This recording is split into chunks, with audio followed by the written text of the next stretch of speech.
பிரம்மனையும் விஷ்ணுவையும் வந்து அவங்க கொண்டு வந்தாங்க கடவுளா. சிவன் கிடையாது. சிவன் கிடையாது. எனக்கு ஒரு டவுட், சிவன் இந்து மதத்தை சார்ந்தவர் தானா இல்ல ஈசன்? வேதங்களில் சொல்லப்படாத கடவுள். அவன் ஒரு வழிபாடு. நீ இங்க பிரம்மன் சொன்னா தொலைச்சு விடுவானா? பிரம்மனுக்கு இந்தியாவில் எங்கேயுமே கோவில் இல்ல. ஆமா, கோயிலும் கிடையாது, பண்டிகையும் கிடையாது. ஏன் சார்? ரிக்வேதத்துல மாட்டை எப்படி கண்ணை எப்படி அறியறது, எப்படி சமைக்கணுங்கிறது வந்து நிறைய பாடல் காட்டுட்டுமா? அதான் நாமத்துக்கு அதுவும் அர்த்தம். அதான் சைவனாவது லிங்கத்தை கும்பிடுறான், இவன் நெத்திலேயே போட்டு சுத்துறான்.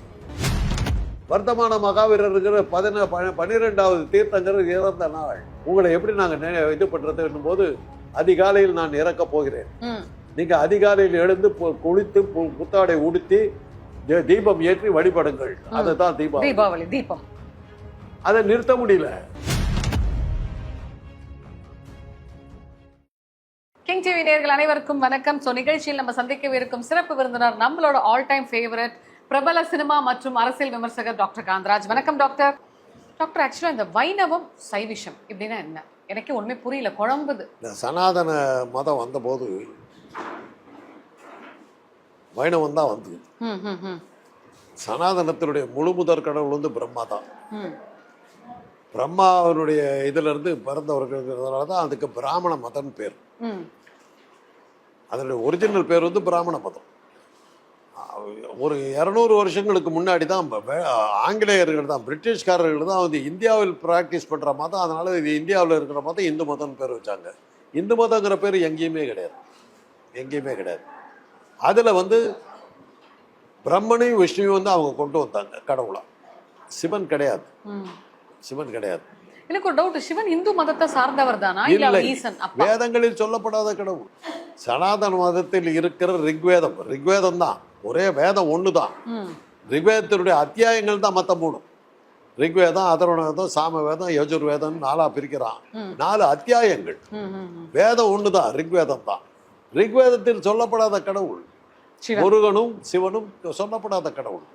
ஆனா அவங்களுக்கு கோயில் ருத்ரன்கிற பேர்ல சொல்றது வந்து ஒருவேளை சிவனா இருக்கலாம்ன்றாங்க, ஒருவேளை சிவனா இருக்கலாம்ன்றாங்க. ஆனா இவங்க உள்ள இங்க வந்த போது இங்க சிவ வழிபாடும் முருகன் வழிபாடும் பெருசா இருந்தது. இன்னும் சொல்ல போனா சமண மதம் தான் இங்க வந்து இருந்த இந்தியா, இந்த பூமியில இருந்த மதம் வந்து சமண மதம் தான். அதை ஒண்ணுமே இவங்களால பண்ண முடியல. இவன் வந்து மாடு மேய்ச்சிக்கிட்டு வந்த ஒரு நரிக்குறத்தி இனம் தான் இவங்க. இந்த பிராமணர்கள் சொல்கிறோமே, அவங்கெல்லாம் அந்த நரிக்குற இனம் தான்.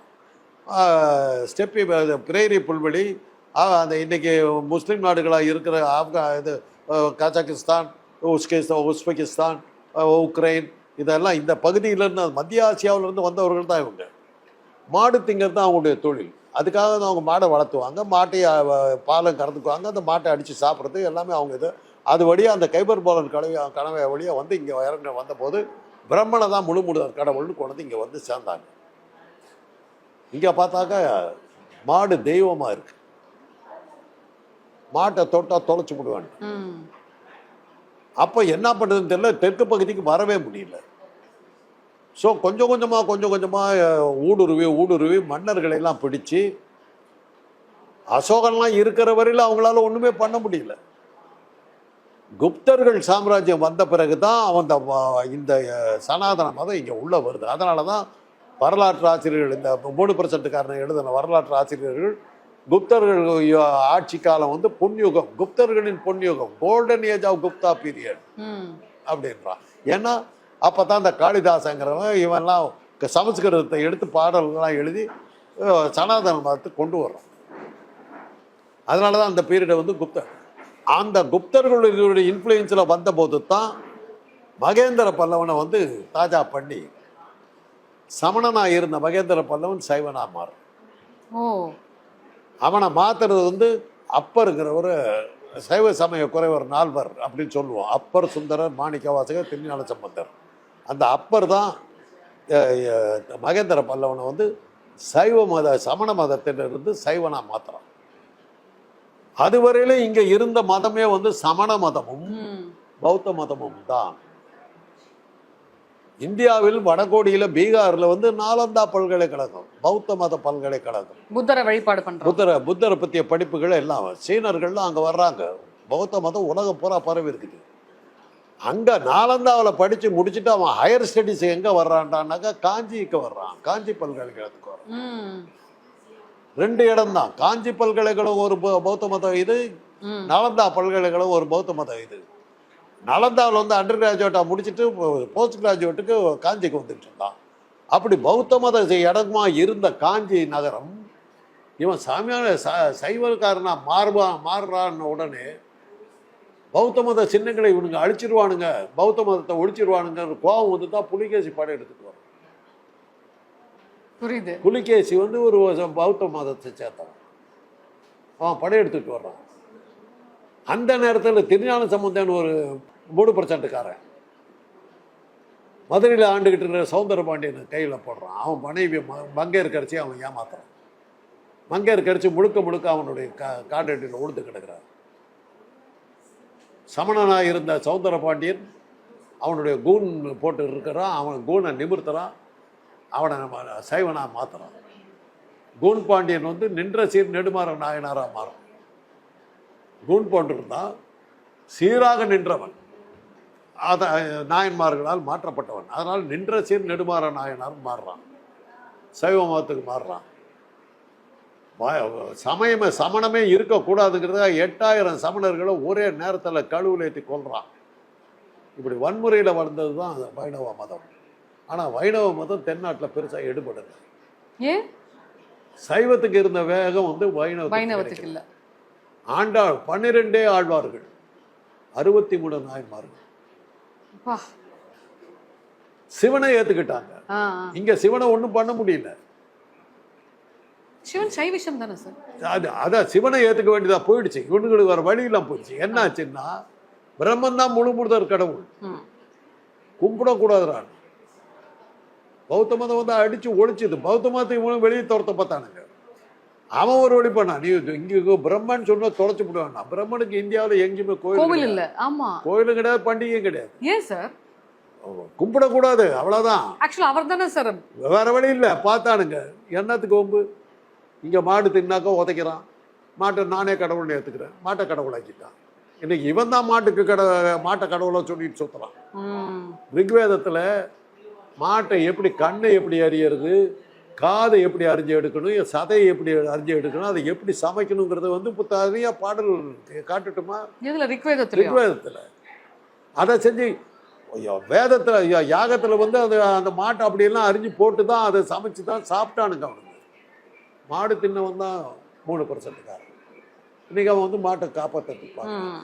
மாட்டை தொட்டினா கொண்டுபிடுன்னு சொன்னதுனால தான் இவனுக்கு வந்து மாட்டை வந்து தெய்வம் வேற வழி இல்லாமல் மாவுல மாடு மாதிரி பண்ணி, அப்போவும் இன்னைக்கும் மாவுல மாடு மாதிரி பண்ணி அவங்க போட்டு அதை சாப்பிடுவானுங்க. மாட்டை சாப்பிட்றதா அவனுக்கு விடல.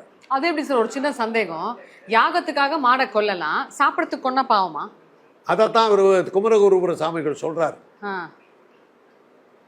யாகத்துக்காக மாட்டை கொண்டா தப்பு இல்லை, சாப்பிட்றதுக்காக கொண்டுனா தப்புங்கிறது அவர் பாட்டு. யாக பசுக்கள்னு பேர். அதுதான் இந்து மதம், அதுதான் சனாதன மதம். இதுக்கு மேல நம்ம பேசணும்னா நம்ம வந்து ஆன்டி இந்தியன் ஆடுறோம். ஆக்சுவலா ராஜராஜ சோழன் வந்து சைவ மதத்தை சார்ந்தவரா சார்? சைவத்தை வளர்த்தணும், அதே சமயத்துல இந்த பௌத்த மதத்தை வளர்த்தணும். அவர் இந்துவா? அன்னைக்கு இருந்த சைவ மதம் தான் இருக்கு. சைவம் வைணவம், இந்துங்கிற பேர் கிடையாது. சைவ மதத்தை சேர்ந்தவன், வைணவ மதத்தை சேர்ந்தவன். சிவனுக்கும் பிரம்மனுக்குமே வந்து சம்பந்தம் இல்லை அப்படின்றாங்களே சார். இவன் பின்னாடி சம்பந்தப்படுத்திட்டான். ஆனா சம்பந்தம் இருக்கா இல்லையா? முருகனுக்கு பொண்டாட்டி வந்து பிரம்மா இது விஷ்ணுவோட மகளோ யாதோன்னு சொல்லிவிட்டாங்க. விஷ்ணு வந்து இவனுக்கு மாமனார் ஆக்கிவிட்டாங்க. ஓ, இவங்க சம்பந்தப்படுத்திட்டாங்க. சம்பந்தம் இல்லையா? முருகன் கதையில எங்க இருக்கு? ஓ, அப்ப மனுஷரமனா வந்து சம்பந்தப்படுத்தினதா? சம்பந்தப்படுத்திட்டு என் சொந்தக்காரன்னு விட்டான். அப்ப லிங்கத்தை எப்படி சார் இவங்க வந்து சிவத்தோட இது பண்றாங்க? லிங்கம் தான் நம்ம வழிபட்டது வந்து உருவ வழிபாடே இல்லை. லிங்கம்ங்கிறது என்னன்னா ஆண் உறுப்பும் பெண் உறுப்பும் ஒன்னா சேர்ந்து இருக்கிறது தான் லிங்கம். மனிதன் எப்ப கடவுளாகிறான்னா சிருஷ்டின் போது தான். உடல் உறவு கொள்ளும் போது தான் ஒரு உயிர் உருவாகுது. உடல் உறவுங்கிறது வந்து கடவுள் செய்கிற தொழிலை தான் உடல் உறவுன்னு நம்ம சொல்றோம். அதனாலதான் கோயில்கள் வந்து உடல் உறவு சிற்பங்களை வச்சு சிலைகள். அதையே வைணவன் என்ன பண்ணான்னா, அவனுக்கு அதை சாமி அதை கும்பிட முடியல. பட் அவன் என்ன பண்ணான்னா நெத்தியில நாமம் போட்டான். பெண் உறுப்பு அதில் சிவப்பாக இருக்கிறது ஆண் உறுப்பு. அதான் நாமத்துக்கு அதுவா அர்த்தம்? அதான் இருக்கு. சைவனாவது லிங்கத்தை கும்பிடுறான், இவன் நெத்திலே போட்டுட்டு சுத்துறான். நெத்தியில நம்ம போட்டிருக்கான செக்ஸ், ஐயோ. பெண் உறுப்புல ஆண் உறுப்பு. அதான் சார் ஆக்சுவலா வந்து பொதுவான கருத்து சொல்றாங்க, எல்லாரும் சொல்ற விஷயம் என்னன்னா, வெள்ளைக்காரர்கள் தான் வந்து இந்து மதம் அப்படின்ற பேரே கொடுத்தாங்க. ஆமா, இந்து மதங்கிற பேர் எந்த வேதத்துல காட்டுங்க, எங்கேயாவது இருக்குதா காட்டுங்க.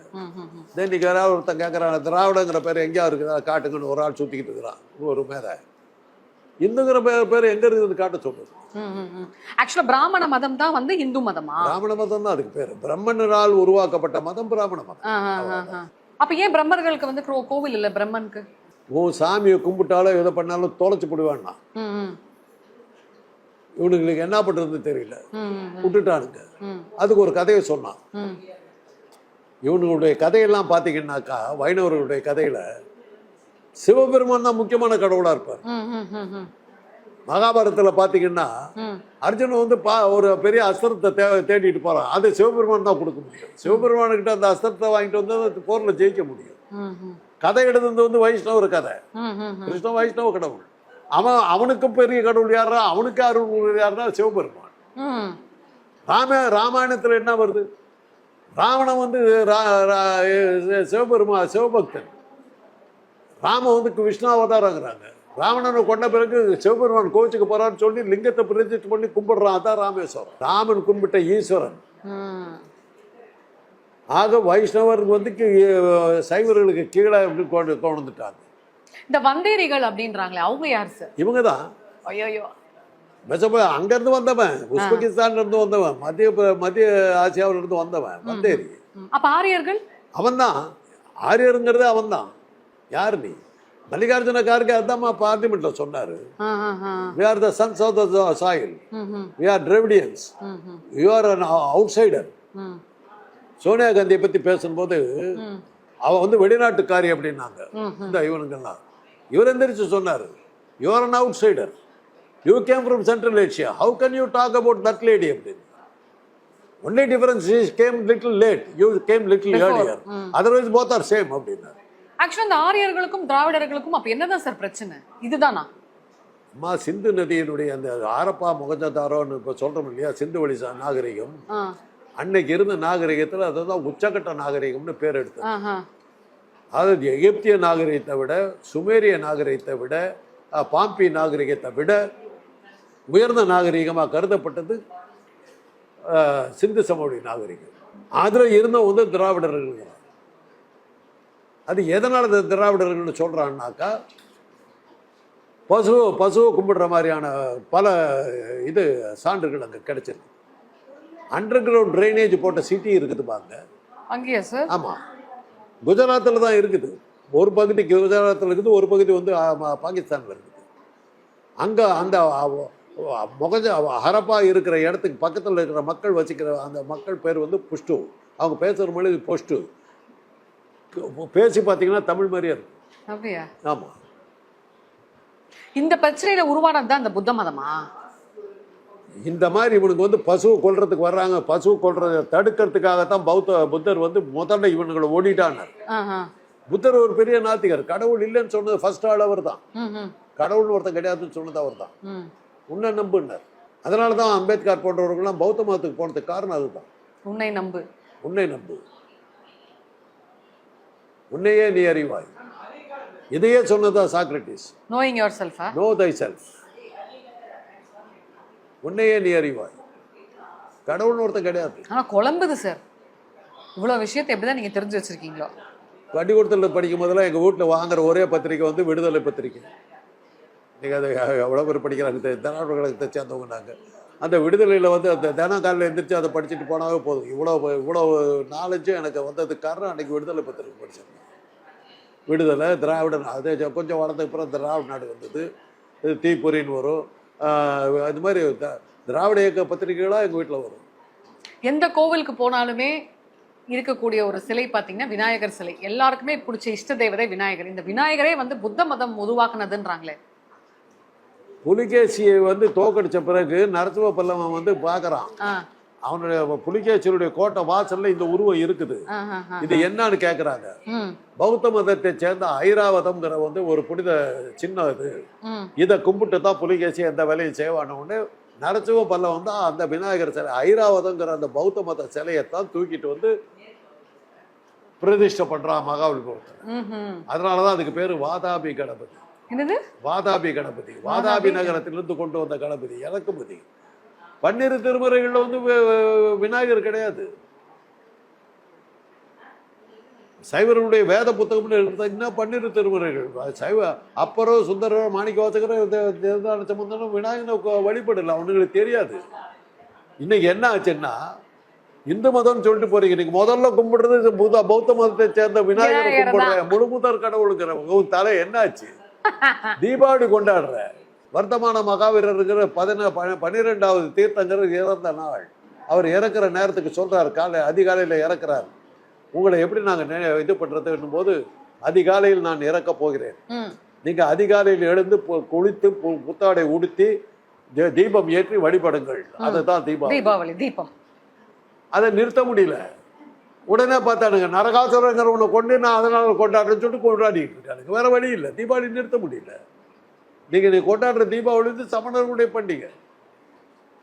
வர்த்தமான மகாவீரர் தீர்த்தங்கரன் நினைச்சு நீங்க கொண்டாடுறது. நீங்க ஒரு கதையை சொல்லிட்டு பண்ணிக்கிறீங்க, உங்களை நீங்களே ஏமாத்திக்கிறீங்க. அந்த நரகாசுரனுடைய அம்மா யாரு? சத்யபாமா. சத்யபாமா யாரு? கிருஷ்ணனுடைய மனைவி. கிருஷ்ணனுக்கு குழந்தைகளே கிடையாது. அப்ப சத்யபாமா யாருக்கு பெத்த நரகாசுரனை? யாருக்கு சார்?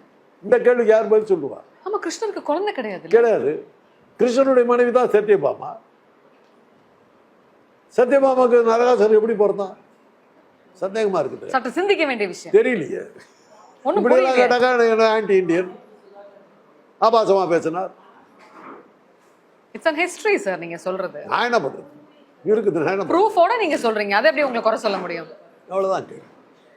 மிக மிக சிறப்பு சார். ஆக்சுவலா உங்களோட பிஸியான ஷெடியூல்ல எங்களோட கிங் டிவி வியூவர்ஸ்க்காக நிறைய விஷயங்கள் பகிர்ந்துக்கிட்டீங்க. ஸோ மக்களை இன்னும் நிறைய விஷயங்கள் நம்ம காந்தராஜ் டாக்டரோட தொடர்ந்து பேசலாம். மிக்க மகிழ்ச்சி. நன்றி சார்.